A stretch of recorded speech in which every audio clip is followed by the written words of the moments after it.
All right, and welcome back to the CCA Season 3 Week 2 matches. Third match of our triple header today. I am one of your hosts, Frosty, at Control at the Frost, and I'm here with...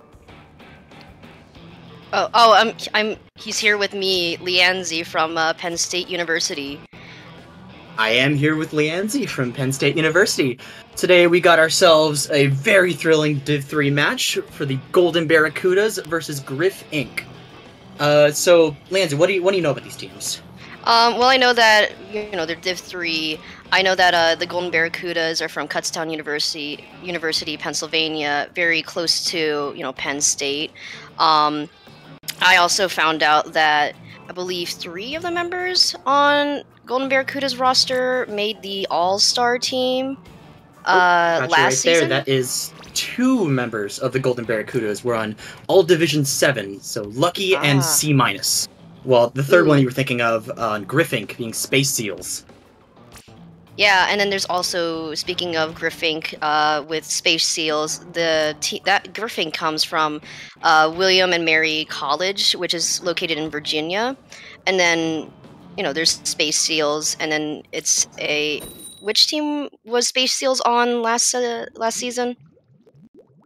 I believe it was Griffink, but with that, it looks like we are getting right into our first match with Clam Blitz on Crab Lake Capital. I forgot the map for a second. Basically, Moray Towers. This map right here, Clam Blitz. A lot of close clam spawns close to that basket. Teams are going to need to get very aggressive if they want to make a push. And we are off to the races. Alright, let's see what we got here. So, on Golden Barracuda's side, Lucky with the splatter shot. 3C on the ballpoint, Splatling. And then there is the Splattershot Pro on, and also NZAP. And then on the side of Griffink, we have the Hero Shot Replica, Splatana Deco, Tri Bucket, and then T-Tech. And it seems like someone already went down. Yep, match is already underway with teams trading back and forth. That is 3 down on the side of the Golden Barracudas. Will Griffink be able to make a push? They need to get the clams, be able to get those respawn timers down, be able to keep this advantage and hold their space. Remember, a lot of those clams are going to be stuck under that basket early in the match. They need to be very aggressive and lock this team out if they want to be able to get in. The Trizuka is online on the side of Griffink, being able to use it up top, getting 1 pick. Were they looking for 2? Over there on the side, being able to find their way in, cornering Lucky in the corner. No, not quite. Now let's see what's going on here. We have them trying to get back mid-control right here. Griffink. We see Johnny Boy trying to make a play, doesn't make it. Now we see the NZAP going in for a 2v1, possibly. Oh, and they get it. Alright, being able to trade that power plant back and forth, backing up with that, not going to take that fight yet, especially with numbers down like that.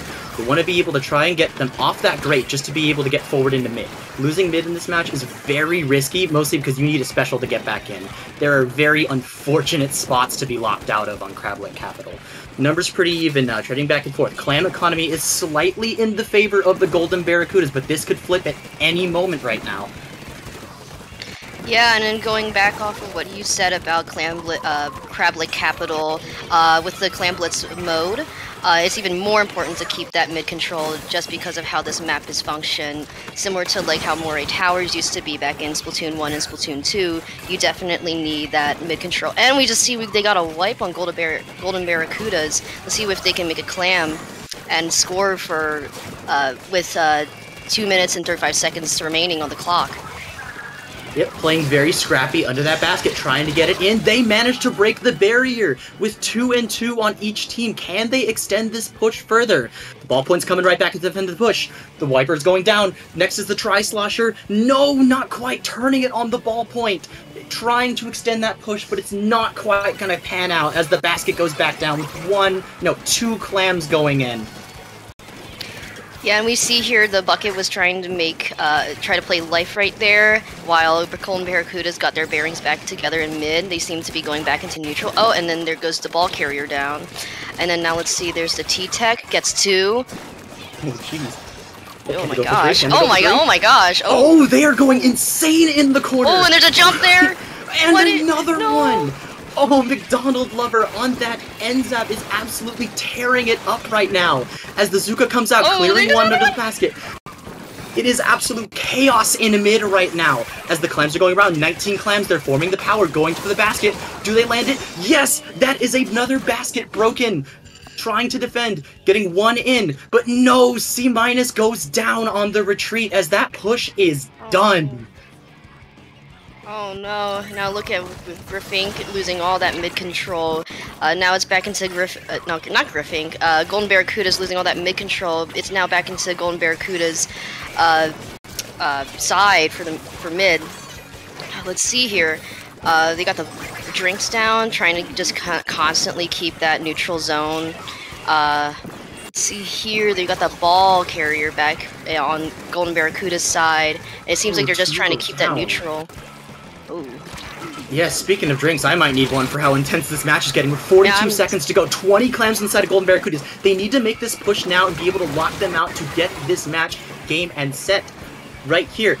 Going in with the ball, trying to find a way in. No, not quite. The teammates are not there. They need to be able to get people in front of that ball carrier, clear the path. Space Seals goes down on the ramp. Johnny Boy trying to skirmish, trying to fight Lucky off. It is 3-2 right now. Golden Barracudas still have the numbers advantage. They get one down. The ramp is almost clear. They need to be able to get that through.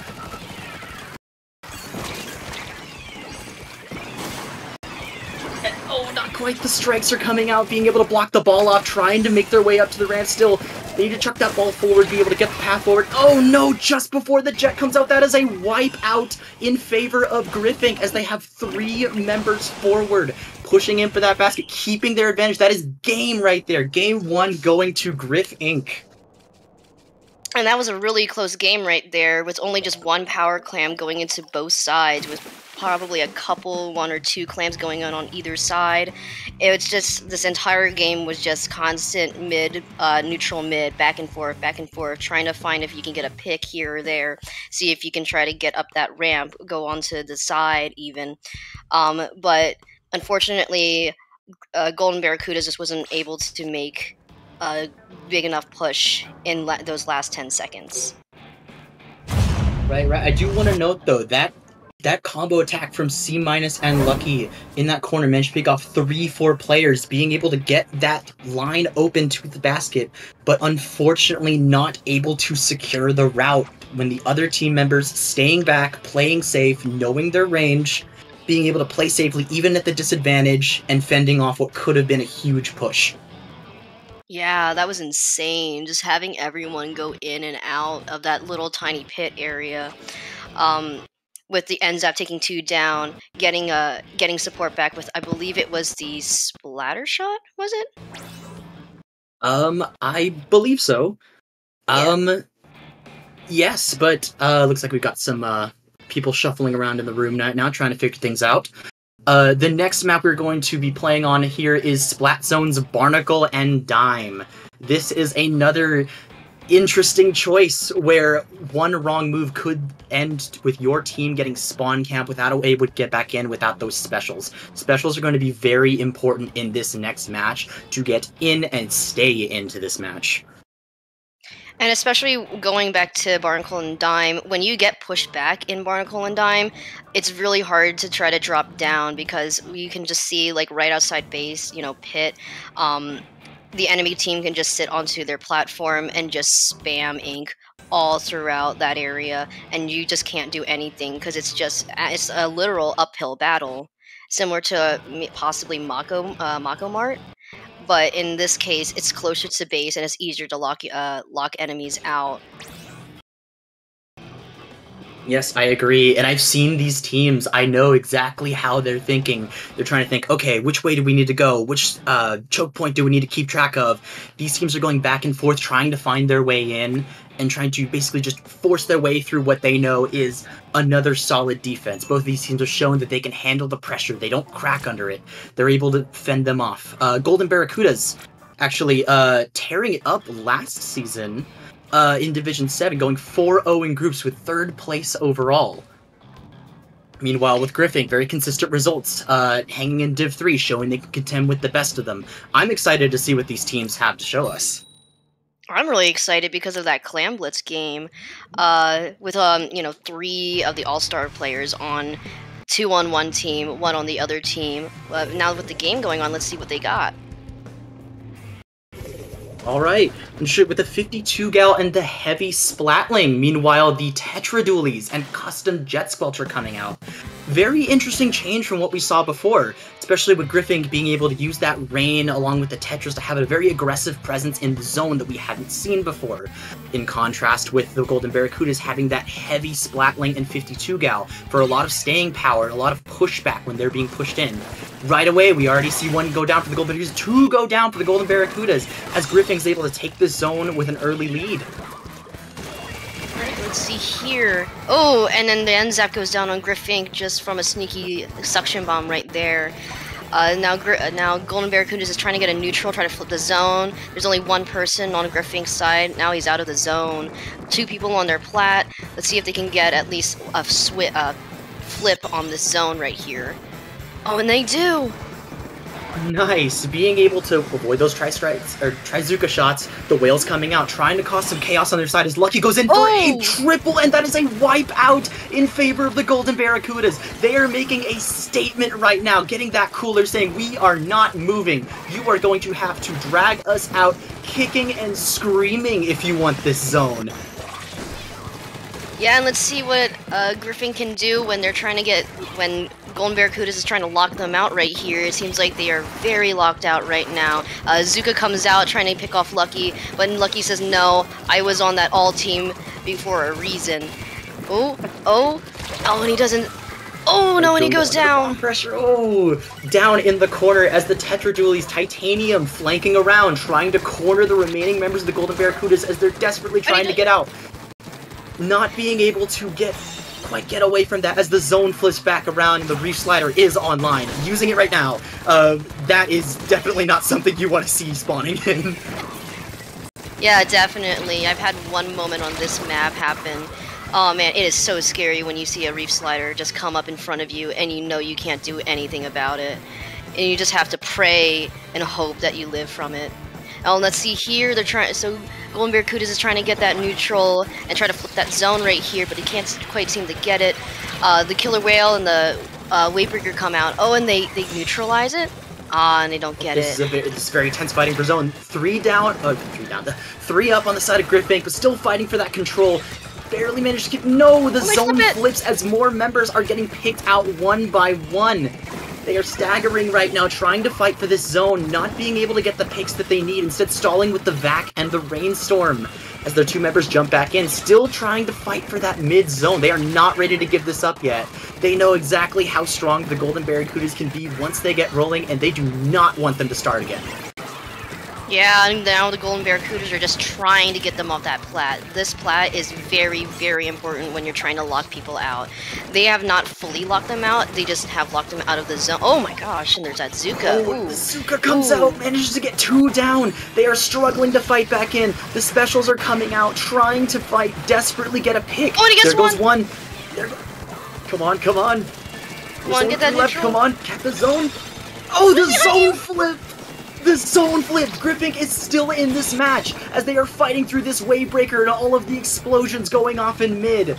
Desperately keeping this game alive as the 52 goes in, exerting pressure, keeping that plat locked down, make sure they cannot charge forward, keeping their numbers up. Yeah, and they're really keeping those numbers up from Griffink. Just 1 other person went down here. Oh, and the Reef Slider comes out! Let's see if he can do anything. Oh, and he gets 1. It looks like he got 1. It looks like someone fell down on the side of Golden Barracudas, but it seems like Griffink is still struggling to get back into zone right here. It looks like from plat right here, it looks like they took control of plat and they really pushed them back. This is going to be a really, oh no. That is game in favor of the Golden Barracudas. Unfortunately for Griffink, very good trades, but trades is not something you want in a mode like Splat Zones, where if you have the advantage, you want to keep that status quo for as long as possible. Golden Barracudas did a great job of being able to hold their defensive line and know, you know what, we got zone, we're comfortable staying here, you can trade with us all you want, it's just burning your specials. Very smart play on them, being able to hold that defensive line. Yeah, and with that, we go on to game number 3. I believe it is Tower Control Flounder Heights, if I Yep, am not Tower Control mistaken. Flounder, where I have some choice words, but you know what? It's about. I want to see what this match can have. Admittedly, I haven't played too much on Tower Flounder, so maybe I'm the crazy one for not liking it. But I used to love Flounder Heights back in Splatoon 1. I remember I used to play Carbon Roller, and I would just sit onto the wall and just wait for people just to kind of pop up, and I would just shark on all of them. It was really fun. But here with this Flounder Heights, it seems like since it's now in Splatoon 3 the map is slightly smaller, that might not be something you can do as much in this game. that is true, but the potential is still there to see if they have any ability to shark. We already see here that we've got some swapping in, but Kavarok on Griffink, notably playing Flingza Roller. Not exactly the kind of one-shot roller you'd normally think of, but it has the potential to pivot to that aggressive playstyle, holding space and picking people off over the edge. On the other hand, we also have what's called, if I'm reading this right, that is a Carbon Roller under Lucky. As you were saying, Carbon Roller, not the same map as in Splatoon 1, but definitely has potential for some sneaky plays, secure some picks. I am very excited to see what kind of aggression these teams have for us. I am very excited too.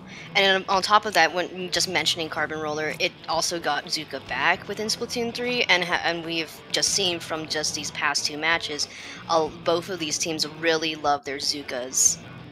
Just 2 Zukas on one team, 1 Zuka on the other team. It's just a back and forth Zuka battle. And knowing Flounder Heights, Zuka's very, very important. Hey, I mean, it's Splatoon 3. What's the best compliment for a Zuka? Their Zuka.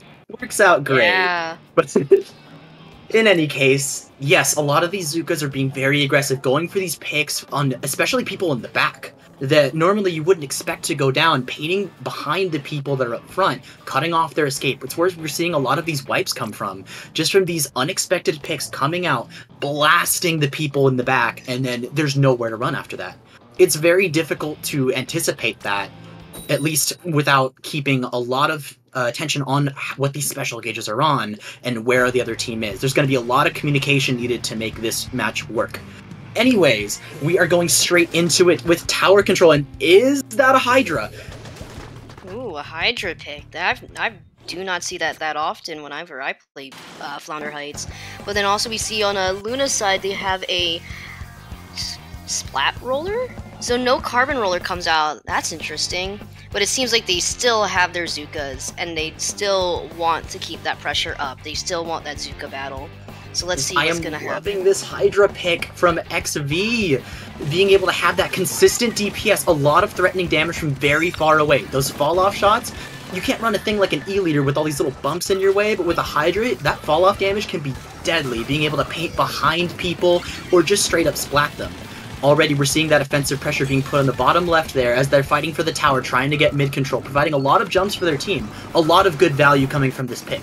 On the other hand, like you mentioned, the Splat Roller, it's not the Carbon Roller that we're talking about. However, it does have a lot more consistent one-shot power, and maybe that's what Griffink is going for. Trying to get a lot of consistent damage. Whenever someone peeps up on that tower, they are ready to take them out and flip the numbers at a moment's notice. Oh, and it looks like here Griffink is taking the lead. Oh, and then that bubbler comes out, but that Hydra can just get rid. Oh, and the Hydra goes down. Oh, beautiful shot there, picking off the Hydra as Griffink is fighting for this tower, pushing it forward little by little, playing very scrappy to go down on the side of Golden Barracuda. They are pushing for that checkpoint as the members are slowly but surely moving forward. To go down, though, it is flipping the other way. They are not giving up this checkpoint. No, they are not. And now looking there, the Hydra's trying to get back into Cubby right now, seeing what he can do. Oh, and another one dies on the side of Griffink. Even with Griffink going, only has 2 people up on the map right now. Now 3. They are doing an insane job, just trying to keep that offense up with so many people without numbers. Oh, jeez. Oh, the Zuka pops out of nowhere. And especially with that cooler coming up, I can't keep track of how many times these teams are trading back and forth. Because the second that one goes down, guess what? They're coming straight back. They are wasting no time being able to fight for this tower like it's the only place on the map that... Well, I guess it is the only place that matters in the long run, but you know what I mean. Yeah, I know. We can hear the crab comes out on the side of Golden Barracudas, and it seems like they're finally starting to get points on the board. They're going back to checkpoint number 1, checkpoint 2. Oh, and another Zuka comes out on the side of Golden Barracudas. Let's see what the Zuka can do. They got a 1 pick. So many these Zukas are coming out of nowhere, just being able to get these quick snapshots, and I don't even think their teammates realize that they can make that shot. I wouldn't either. The Zuka is just such an interesting special to have in this kind of meta, because all of a sudden you can turn a losing scenario into getting a triple and completely sweeping the match into your favor. This is a very decisive, high damage, very aggressive utility special that can go a long way if used correctly. As we're seeing right here, it's being put to great use, being able to just fight back and keep the pressure on. Oh, as 2 go down, 1 on each side, Space Seals being able to pop up, trying to go for 2 picks. Are they able to get it? No, backing off. Space Seals has Zuka. The Zuka coming out, the Zuka, perhaps? No. Nah, oh, he's waiting for it. Oh, there he goes! Oh, the perfect moment! The perfect moment! There's 2! And the 4 just has to fall back. Golden Barracudas being able to use that crab, trying to fend off that tower for as long as possible, stop the lead from being flipped, but unfortunately, no, it is going to Griffink again! This match going back and forth as there is 90 seconds left to play. 2 members go down on Griffink, they have to retreat, keep the pressure up, do not stagger, do not stagger, that is the motto right now. It's just keep swimming, don't stagger.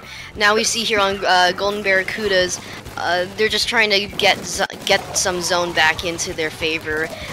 Do we see here that the splatter... Ooh, and the splatter shot takes a flank but falls to the T-Tech right here. And it seems like they're trying to just finish up the game right here. Zuka comes out on the side of Griffink. Let's see what they can do now. Very valiant effort on that flank, but since it did not take out every single member, they are still going to keep pushing. They have a jump back into tower. All those members they spent the time taking out are coming straight back, and it is showing right here. Unfortunate that the cooler broke. I don't know if all the team managed to get it, but it looks like it doesn't matter as the bubble is set up, the tower is protected, and they are just fighting for these last few points. Oh, and Lucky goes down. Space Seals takes down Lucky, and let's see what happens here. Oh, and another one goes out. Oh my gosh, all these Zukas coming out, and the roller takes the game. Oh wait. Oh, the end of game wipeout to put the nail in the coffin for game 3, giving it to Griffink. Very amazing play, being able to hold that pressure forward. They were saying, even if we have only 1 member left, you are not stopping this push. You need to take all of us out, or you might as well have taken none of us out. Very good teamwork, being able to just hold that pressure forward. Always give them someone to worry about, and it's never the same person. Being able to have those rotations perfectly lined up, just to say, hey, you can damage us all you want, but you're damaging someone else each time. It's fantastic Slayer skirmish from all 4 members of the team, honestly. And with that, we're going on to Game 4. I believe Game 4 is Mako Mark's Clam Blitz? Did I... Oh, no, it's Undertow Spillway Rainmaker. Ooh. Yes, and with Undertow Rainmaker is a very interesting approach, because notably we've got 2 routes here. So, the right route, very accessible. Very easy to get that first checkpoint early if you're aggressive enough. Otherwise, you're taking the left route, which is very out of the way, but a lot safer. And with those 2 ways, either way, you're dealing with some sort of slick area where there's not a lot of room to swim, there's not a lot of room to get your team up where they need, up where they need to be. Like we mentioned, the first part of the match is going to be a lot of playing that defense, stopping the checkpoint. But then once that first checkpoint is broken, everything falls apart, and you need to be prepared for a heavy, aggressive front. Being prepared to be peppered with these specials and still keeping your composure and trying to get the other team to burn just so you can take them out and sweep it the other way. And just speaking of the map, once you get that first checkpoint, let's say you go left, it is just a choke right there, right next to first checkpoint on the left side of Undertow Spillway, where you just see a bunch of bombs, and I'm guessing most likely a bunch of Zookers are going to start coming out on either side of the team, just trying to get through that tiny, tiny, tiny area to try to get that knockout. That's going to be very interesting, but with how Undertow Spillway functions, even though how good Zuka is, what do you think? Do you think we're going to see, what other kind of specials do you think we would see on this map? Well, actually, I was going to touch on that because, judging from what I see from week 1, it looks like Griffink notably strayed from the Zuka during Rainmaker, Space Seals opting for the Tri-Nouveau, Titanium swapping to those Tetra Dualies, or rather, they were on the other shot, but notably going to that NZF-89, pulling out the Chumps, perhaps. Being able to hold that ground and get a lot of cover, because, like it was mentioned, you need cover on this map. Being able to push through that last choke point going up to that knockout point, you need some way to guard yourself. Something like Chumps or a Splash Wall, or just displacement specials in general. Do you think we might be able to see a Brella come out, by any chance? A Brella? I'm not sure. I don't see anything on here about a Brella, but that'd be very who knows, interesting. Maybe. Alright, well, we're going back to the game. Undercover Brella, but... Ooh. Alright, interesting. We've got the Tri-Stringer coming out, as well as the Vanilla Jet Squelcher. Notably leading into that Ink Vac, that might be that cover that we were talking about. Notably on Golden Barracuda, we see that Splash Wall on the 52 Gal. I'm interested about this Tri-Stringer. Tri-Stringer on not Griffink, Golden Barracuda side. Let's see what they have here. Let's see how they're gonna play right here. So first off, they have the Mist, and then also Killer Whale. Oh, and they go down. All right, let's see here. You can't make use of that Mist if you don't have the member up, I guess. No, that is gonna be a definite way to get this push moving, being able to stop whatever slows you down, especially that Toxic Mist with all these choke points. Cooler goes down, but unfortunately, no, the Tri-Nouveau goes down to C-. Being able to take that pick, stopping that push ahead of time is 3v2, picking up the Rainmaker, going down. I don't really know about that Rainmaker pick. That just seems like it was just an accident, or they were trying to do something, but then they just found out a little too late that, oh no, there are just way too many people on the side of Golden Barracudas to do something about that. So now we just see here, oh, and they got points. And then we see here the Tri-Bucket just going to town on Golden Barracudas. And he goes down, but let's see how short-lived. As we see here, Lucky picking up the Rainmaker, Titanium sharking around, trying to get that pick of the Rainmaker, no! Unfortunately, not being able to pick off Lucky, as the Rainmaker is going to start moving once again. We've seen how these teams have played back in Clan Blitz, where the second that they have 1 or 2 picks, they start pushing in. They take the ground and they try to get in, but unfortunately, these two teams are very good defensive strategies, able to basically answer tit for tat. Whenever one team gets the advantage, they are ready to answer. Tri-Strikes coming out, covering that Rainmaker explosion, but no, unfortunately going a little too early, not landing the pop, as Hegemon tries to go for it. No, not quite! Oh, and with that Rainmaker pop, at least 2 people went down the side of Griffink, is that right? It looks so, yes. Oh, wow. And so now we just see Golden Barracudas holding the Rainmaker right now, but they need to push up soon, or else they're gonna just lose the Rainmaker. Looking at all this utility coming out on the side of Griffink, the fizzy bombs, the burst bombs, the splat bomb right there. Oh no! And then there goes the Tri-Strikes. I'd agree with that Rainmaker timer ticking down. There's only so much you get to get over to that podium, especially when you need to paint your way there. A lot of people discredit how, they think, okay, well, the Rainmaker has a minute left on it. That's not a lot of time, especially when you are busy fighting people off. Going for the checkpoint, no! Stopping the check again! Lucky being able to pick off the Rainmaker before the dunk, as the Golden Barracudas are busy routing Griffink out of their base, stopping them right at that checkpoint. Yeah, I'm just surprised that they keep going after this right checkpoint. I understand that they just get so many points on the right side, but then also the left side is just neglected right now. Everyone's fighting right side. Maybe they're just trying to play a mind game right now. Hey, we're gonna go right. Hey, we're gonna go right. Oh, psych, we're going left. Maybe that's what they're trying to do, just play mind games with the other team. But let's see, it doesn't look like they are. Oh no, looks like they are forcing that right checkpoint. They really want to go that way. And with the, like you said, the left side being very open, I noticed the Golden Barracuda is playing notably towards that left side, trying to win their fights over on that way, just because it gives them a little more cover. Although, consider that's 3 down the Golden Barracudas, it does not look like it's going to work out as well as they'd hoped with Space Seals trading with C-. As, no, Griffink again! Missing the checkpoint just by a hair. It is just a back and forth between this checkpoint. I believe Griffink is just thinking we can just keep this neutral. We just have to constantly keep. Oh, and they get it! Oh yes, and they just they have get to it. Finally. Oh my gosh. What's the name of that guy pushing the boulder? Johnny? No, Sisyphus. So the guy pushing the boulder. Not Dionysus. The guy with the guy who just pushes a boulder up and it rolls down. Sisyphus or something? Yes, that is exactly Griffink, yeah. showing the absolute tenacity they have to make that push work, and it pays off. It definitely pays off, getting that early lead, or not so early, with 30 seconds left to play. Right now, C- goes down, but too far up. Space Seals has traded.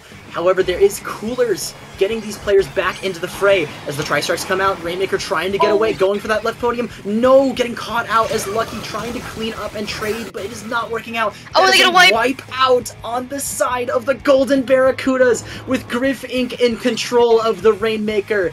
And right now, this looks like game with Griffink taking game 4. Wow, Griffink played a really good game with all of that pressure they built up. Even with, what, like 2, 3, 1 person down?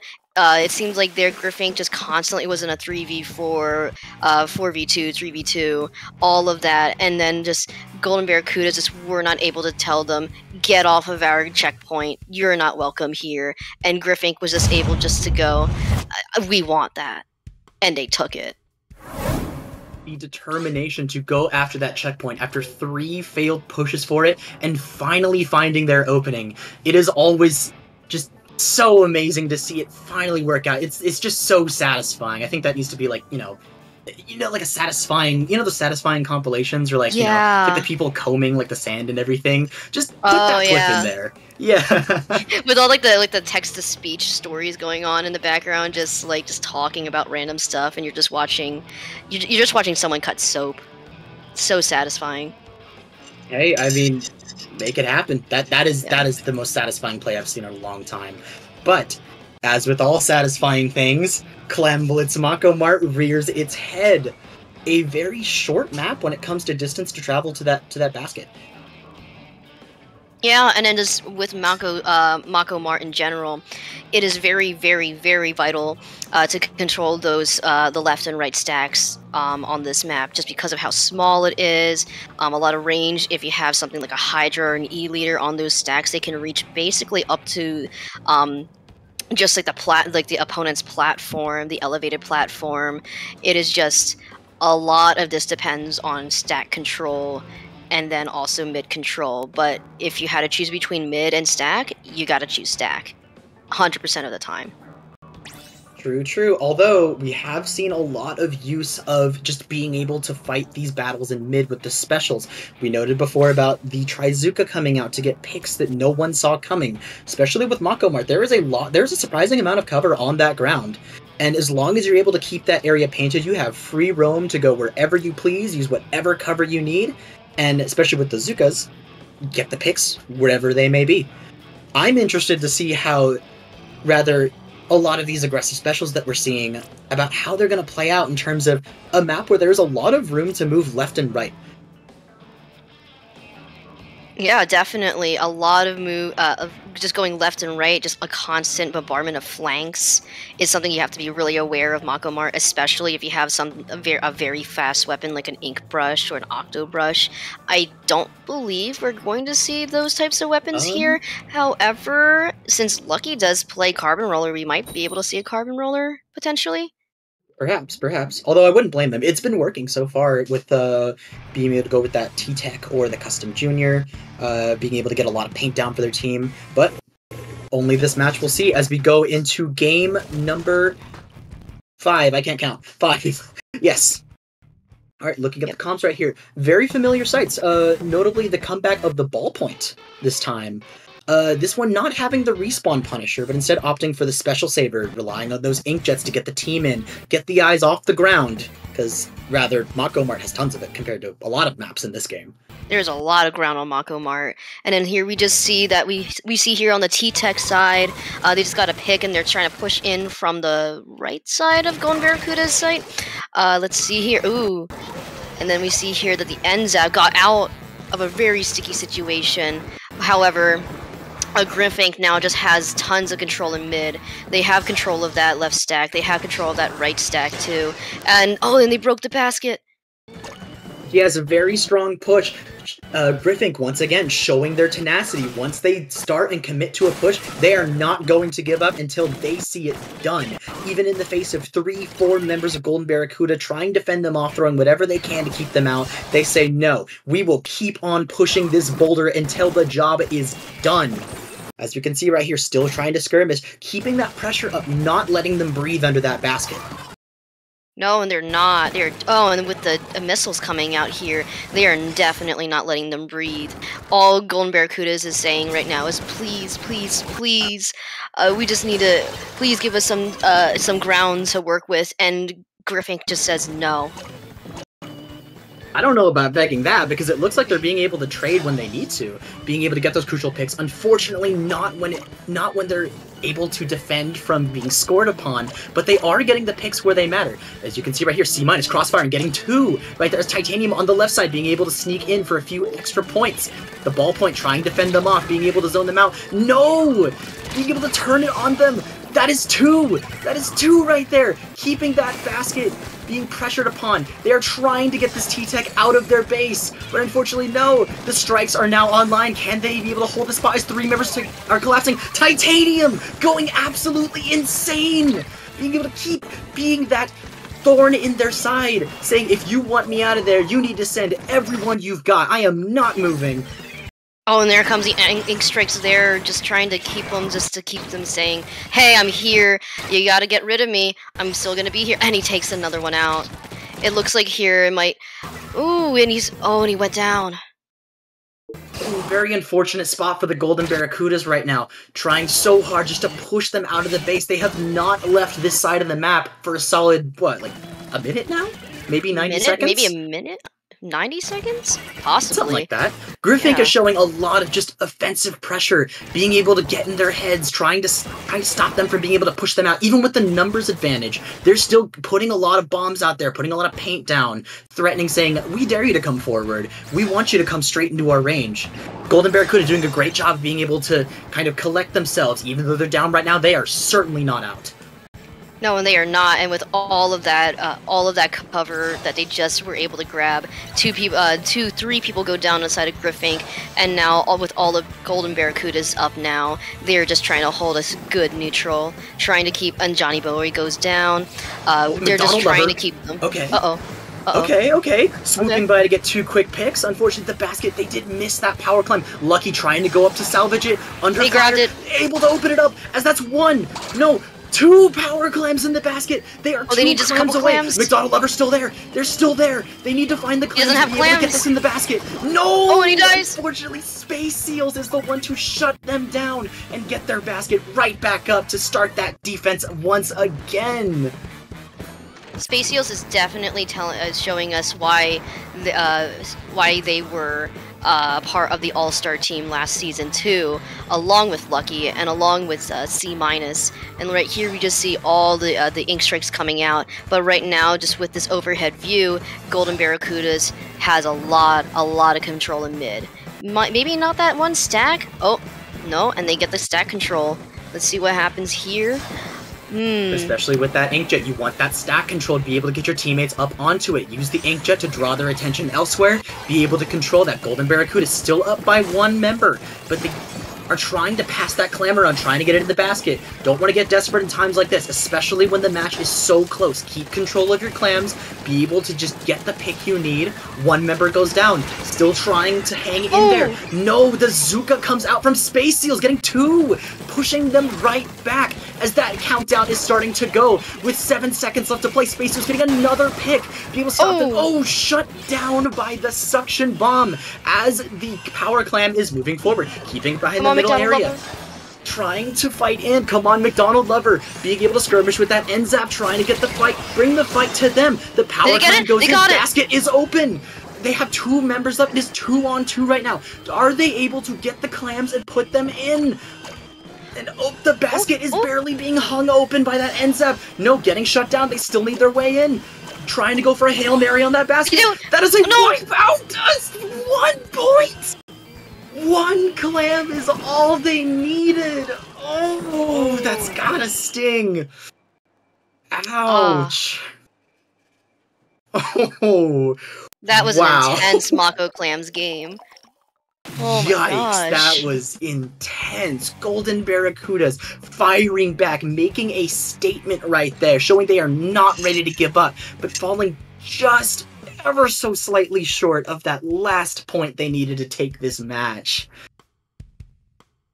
They just needed 1 clam. Oh man, but I do have to congratulate Griffink for just having a very solid defense with just McDonald Lover just going in, just zooming all around their net. Just they had like what, 2 people on McDonald Lover, and it was just the McDonald Lover was just so slippery that they just couldn't do anything for a while. But then once they got McDonald Lover, they were just able to just play a perfect defense and just win in overtime. I will definitely commend the Golden Barracudas for that. Say what you will, but they know how to put on their best John Wick impression with just not going down.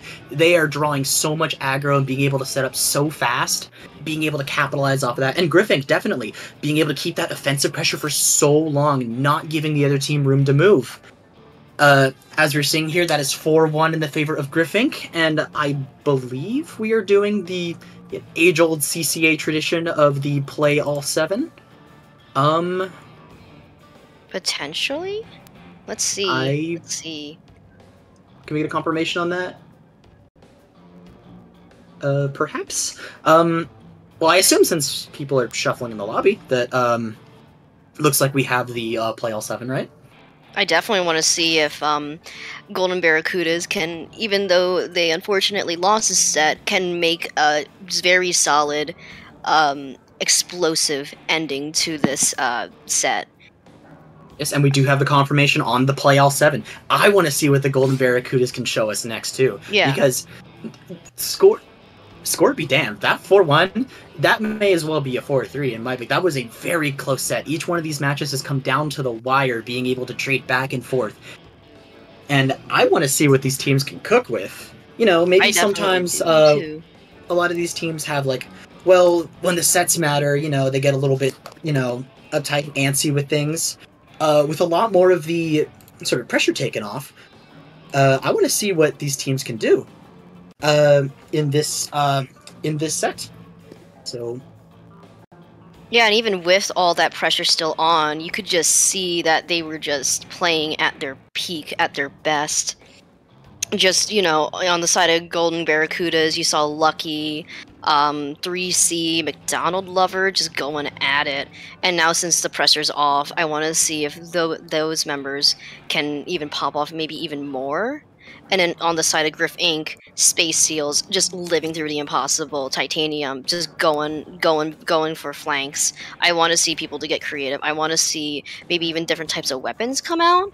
Maybe try something new, try something innovative. Weapons, yeah, I love this tradition that us here at the CCA have with the play all 7, because you see a lot of these interesting picks. Maybe teams are experimenting with something, and they want a chance to either, you know, show it off, maybe, you know, let each other cook just a little bit, you know, being able to give. We've seen a lot of interesting choices in the play all 7 tradition, and let's give a quick peek at what we've got here on our 6th map of the night, Splat Zones on Manta Maria. So right now, with these two zones, the Explo coming out with the Tri-Stringer, a double backline comp, and the Flingza Roller for Griffink. I'm interested to know about that Explo and Tri-Stringer, going with the Chumps and the Inkstorm.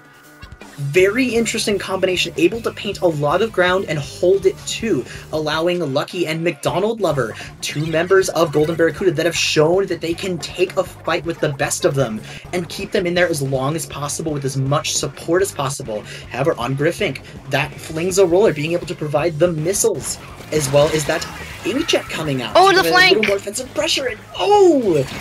Lucky being able to pick off a very good one right there on Bunker, setting up, trying to keep their team in this fight as it goes back and forth. Oh, and another flank comes out, and McDonald Lover gets it. Oh man, they're going crazy with this map right here. Right here we just see Golden Barracudas just taking the lead, taking zone. It seems like they're just trying to lock out Griffink, and it seems like this double backline comp is working. And notably, you'll note that both teams are running the Tacticooler with Pickle and on the the side of Griffink. Oh, the Zuka comes out to pick off two as McDonald Lover, the other NZAP, going forward, taking a fight with Space Eels, being able to trade there as Golden Barracudas are setting up on the back street, being able to enable those two backlines to move up and keep their pressure consistent.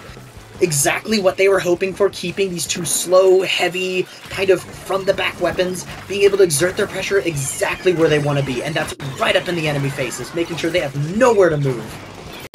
Yeah, and I feel like McDonald Lover, because of this double backline, McDonald Lover, oh wow, McDonald Lover is just trying his darndest just to play as aggressive, the most aggressive as he can with the drinks.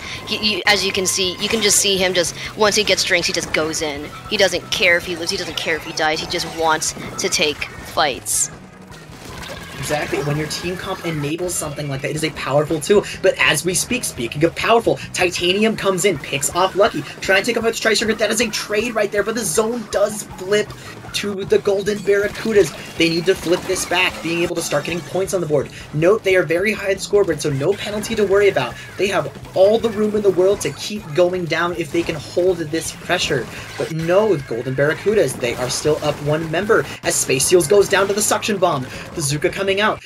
There is the shot here trying to hold the zone. Lucky being able to contest against these suction bombs as getting the jump in for McDonald Lover. The Inkstorm comes out on the right side. Golden Barracuda's fighting a two-front war here and winning. He's just holding zone by his lonesome.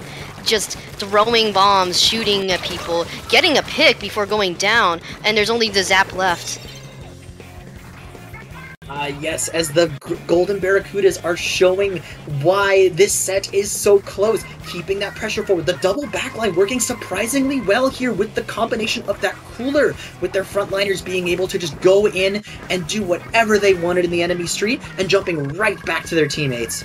Right now, Space Seals and Pickle trying to fight on the left side. Titanium taking the bunker. The strikes are coming out, trying to uncap the zone here, stopping that push before all these points come down and start giving the Golden Barracudas past their penalty. No, Lucky comes in, gets traded with Pickle. Pickle coming through. These teams are fighting back and forth. I can't keep track. But it seems like that Golden Barracuda lead from just all the way back in, like, I believe during the 30-minute mark, not 30-minute, 3-minute mark, it just was able to help them just keep this hold, and there goes their penalty, and then there goes, oh, and the 3 people go, oh, and a wipe! Wipe out! Oh. Who got that last one? Oh, that is not what you want to see if you are Griffink right now. Being able to be locked out as the time is ticking down. I don't think they're going to be able to make this as game number 6 goes to the Golden Barracudas. No, in this is the first knockout of this set, right? No, actually. I believe there was a knockout on, Tower Control. It was the one with the wipeout. Oh, that was Griffink, so, oh. Yes, answering right back with a knockout of their own. Good work. Love to see the matching banners on Golden Barracudas here.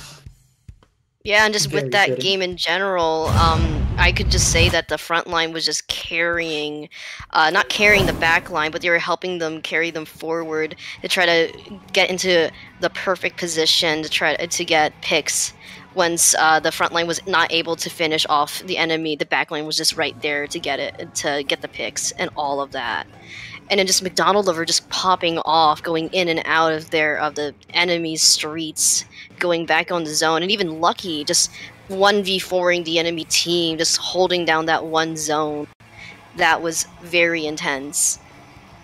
Yes, and I'll give credit where credit is due. Griffink, very smart use of those missiles, being able to, when those two backliners were set up on the zone and they couldn't get back in, when those missiles came out, it was time to go, go, go. Those frontline weapons that we were seeing with the Tri-Slosher and the Shot were pushing in, taking advantage of being able to take back that space. Whenever that zone was flipped and they had the missiles online, it was getting flipped right back. They were not ready to give that many points off. They were saying, okay, we'll give you an inch. You're not taking a mile. We are staying here and giving you that fight that you want, especially because with going against that double backline, they need to keep that aggressive presence, take advantage of the fact that their kill time is a lot faster and a lot more consistent when you're fighting in close quarters. Yeah, but with this next game, I believe this is our last game of this set. Yes, the last game of the set on Tower Control Museum d'Alfonsino. Very interesting map, where there's a lot of nuance in terms of being able to defend. A lot of different angles you can take, but that also means that there's a lot of different angles you can attack from. Being able to take that spinner on the enemy plat, even potentially going into that long, you know, the upper part, where like when you spawn in and go to the left side. No, it's yeah, that, like that snipe, area. the big long snipe spot. Yeah, that one. If you're able to set someone up like there, notably Griffink with having that Tri-Slosher or that Flingza, being able to set them up there, being that thorn in the enemy's side. I want to see something like that. Kind of proving like, hey, you got to deal with me, and right now, you got to put most of your attention because that tower keeps moving. You won't be able to approach without it. Yeah, and with all this, there just seems like they're just readying up. Out of just, I don't know, weapon comps that we've seen so far, I believe we're just going to see the standard Zuka plays going on, especially with how far away both the main platforms are, and especially because it is tower control. I just believe that we could also even see the Splat Roller come out on the side of Griffink, since it worked so well on Flounder.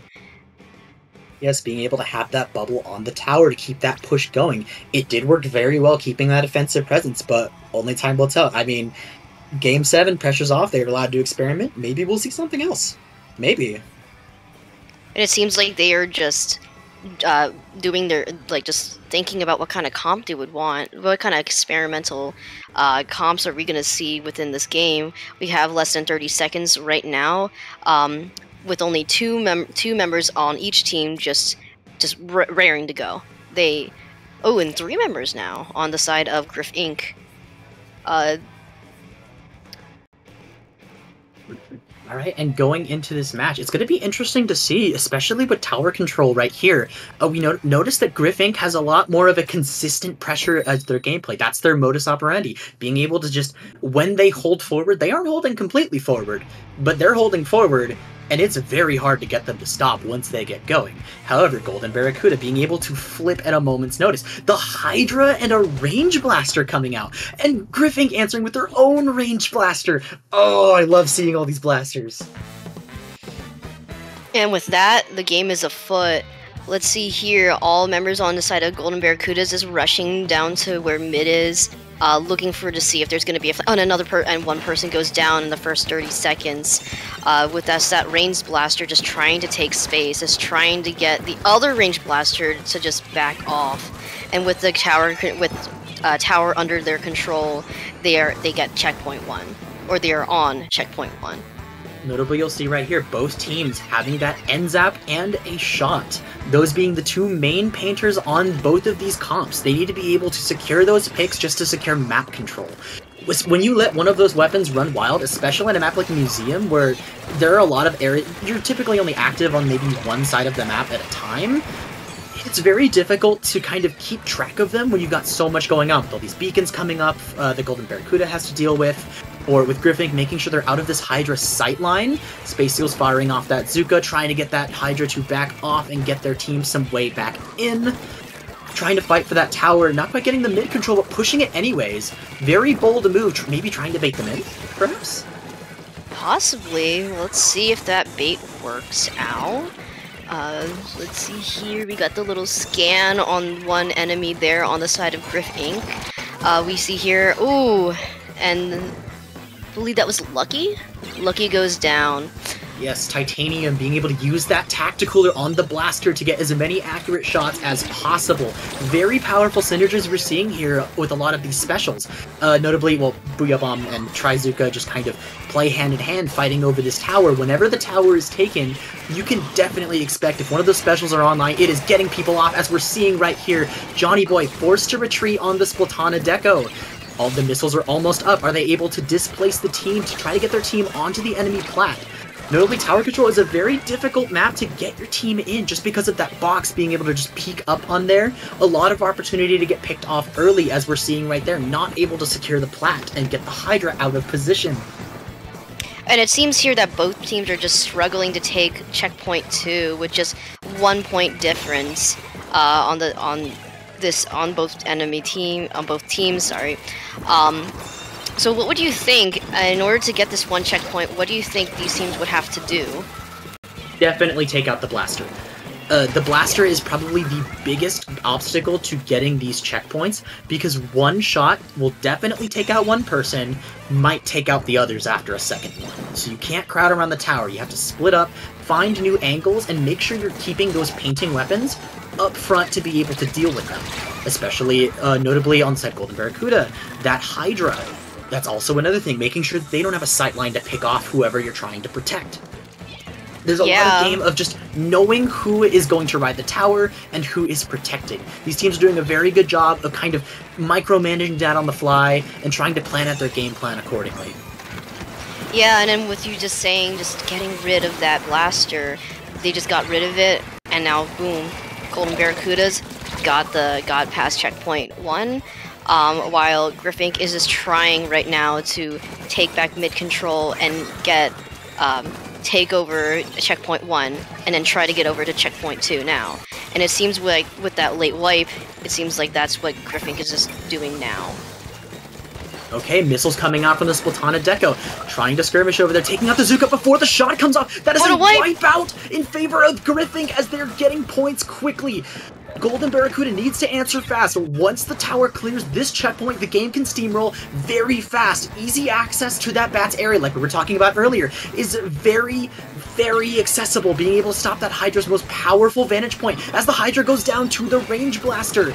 Right now, it is 3v3 right now. The blaster trying to get a pick, gets it, manages to keep the tower pushed back. That is 3 down on the side of Golden Barracuda as Griffink is snowballing this game, running away with it. Yeah, and then just with Golden Barracudas just trying their best to try to get rid of that blaster, and the blaster goes down, but is that enough with 35 seconds on the board to try and get past, try to get past 2 checkpoints and get a lead? This is a very unfortunate spot for the Golden Barracudas to stay in, trying to fight this tower, but also fighting their own terrain. Where that spinner is right now is blocking off a lot of their sightline to that tower. They have to go all the way around.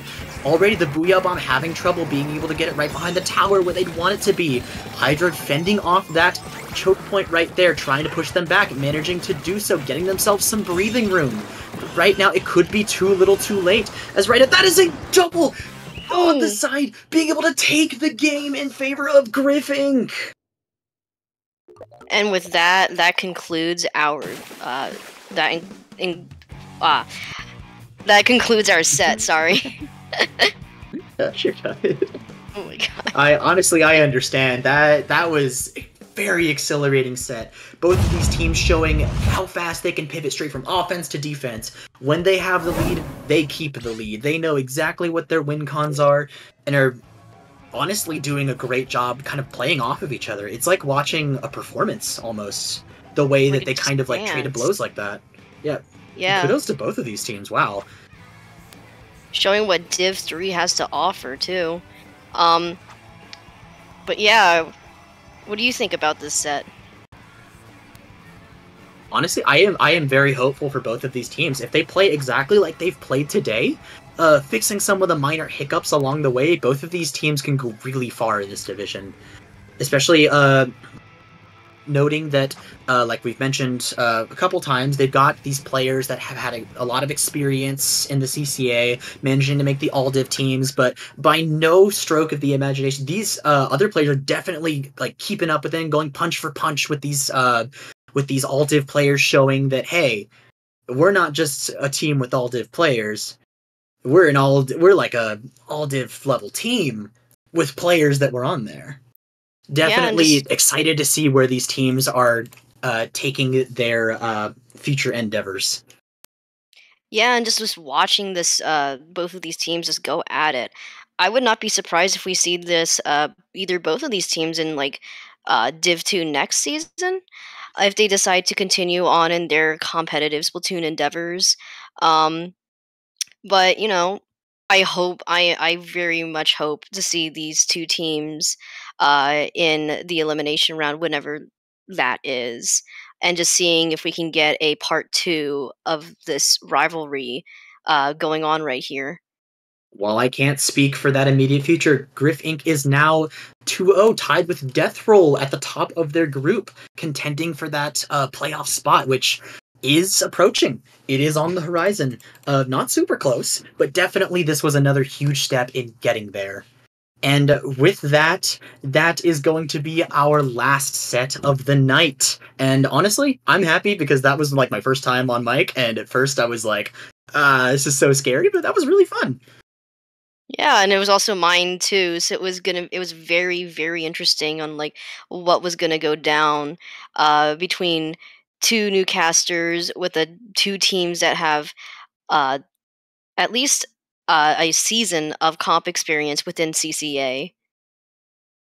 Yeah, I mean, heck, definitely want to try to get on mic in the future if it's going to be like this. Definitely. Heck yeah. Get front row seats to all these matches. Yeah. All right. So anyways, in a sec, we are about to send us on our way. Lianzi, if you will, please go ahead and plug yourself.